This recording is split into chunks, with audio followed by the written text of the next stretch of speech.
संघर्ष करो, बालू का तुम संघर्ष करो,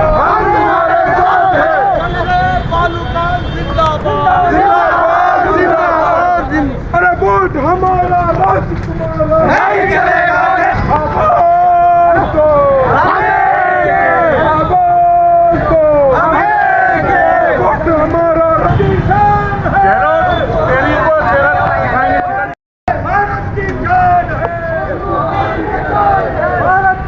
हमारा मकसद उर्दू के लिए लड़ना है। उर्दू हिंदुस्तानी ज़बान है और अगर आप हिंदुस्तान की ज़बान से खेलेंगे तो आपको जो है मिटा दिया जाएगा।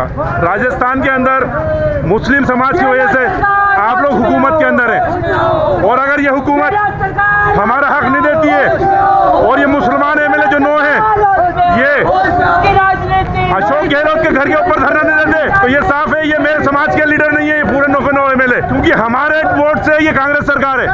इस सरकार को नगर पालिका और नगर परिषद के इलेक्शनों के अंदर सबक सिखाएंगे।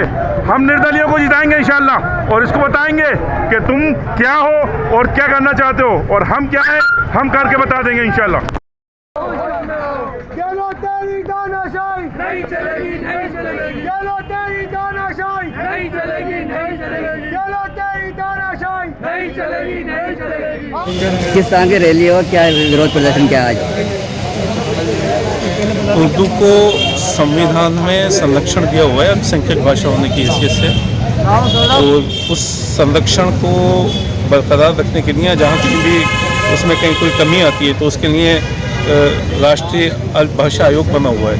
उसी संबंध में गुजराल समिति का गठित करके उसकी सिफारिशें भारत सरकार को गई। भारत सरकार ने वो स्टेट को भेजी और राज्य सरकार ने उन सिफारिशों के आधार पर 13/12/2004 को कुछ नियम लागू किए। उन नियमों के संबंध में मंत्री जी जो शिक्षा विभाग है हमारा वो जिस तरह से काम होना चाहिए हो नहीं पा रहा, जिसकी वजह से अल्पसंख्यक बड़ी संख्या में जिन विद्यालयों में है वहाँ उर्दू के पद उनको नहीं मिल रहा है। तो उर्दू के पद नहीं होने के कारण उनका उर्दू का शिक्षण बाधित हो रहा है। इससे उर्दू जो भाषा है जो जिसका भारत की आज़ादी में एक बड़ा योगदान था उसके साथ एक तरह से भेदभावपूर्ण व्यवहार हो रहा है। इसके विरोध में और मदरसा पैरा टीचर्स जो थे उनको परमानेंट करने का काम कांग्रेस ने अपने मैनिफेस्टो में लिया था, लेकिन 2 वर्ष होने के बावजूद भी उस पर कोई निश्चयपूर्वक कोई कार्रवाई नहीं हुई। तो इसलिए शमशेर बालू खान जी 1 नवंबर 2020 से पदयात्रा पर निकले हुए हैं। वो चूरू से दांडी तक की लगभग 1100 किलोमीटर की पदयात्रा करेंगे।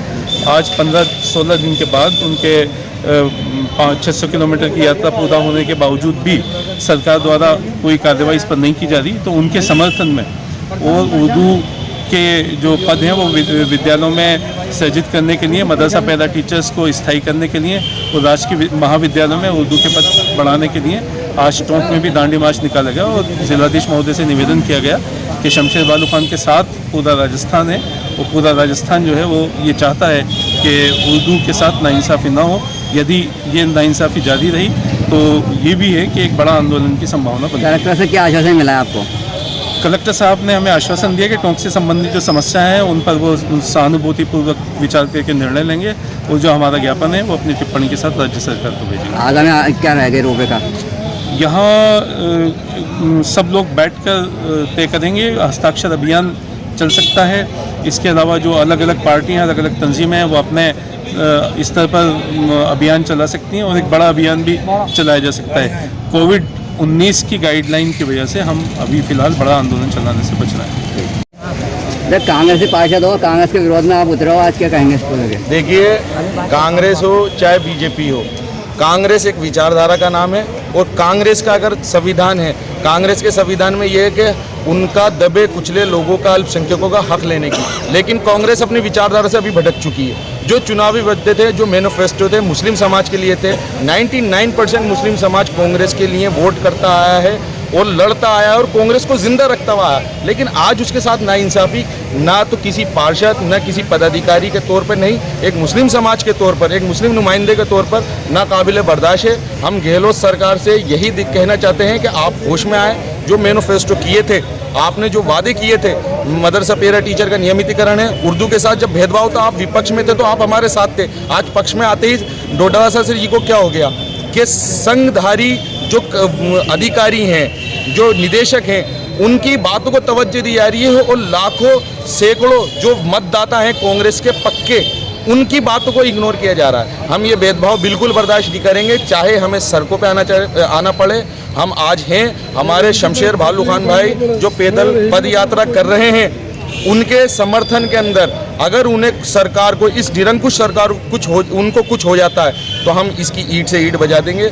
ये हमारी चेतावनी है, मुस्लिम समाज की चेतावनी है और हम बिल्कुल उनके समर्थन के अंदर हैं। अगर वो अभी तक कोई प्रतिनिधिमंडल उनसे मिला नहीं है, हम यही चाहते हैं कि हमारी मांगे पूरी जाएं। हमारी मांगे कोई गैर नहीं है, हम कोई पट्टी उखाड़ ले, हम कोई आरक्षण नहीं मांग रहे, हम कोई अपने समाज का मुख्यमंत्री नहीं मांग रहे, जबकि हम 100 सीटों पे जिताते हैं। हम सिर्फ इतना मांग रहे हैं जो हमारे हक की और जायज़ मांगे वो पूरी करें और हमें दें, बच्चों का पढ़ने का अधिकार दें और मदरसा जो काबिल मदरसा पैरा टीचर हैं उनका नियमितीकरण, उनका मानदेय बढ़ाएं। क्या मुसलमानों के कांग्रेस से मोह भंग हो चुका है? देखिए, मोह भंग नहीं, आप मुसलमान का नाम हक बात है।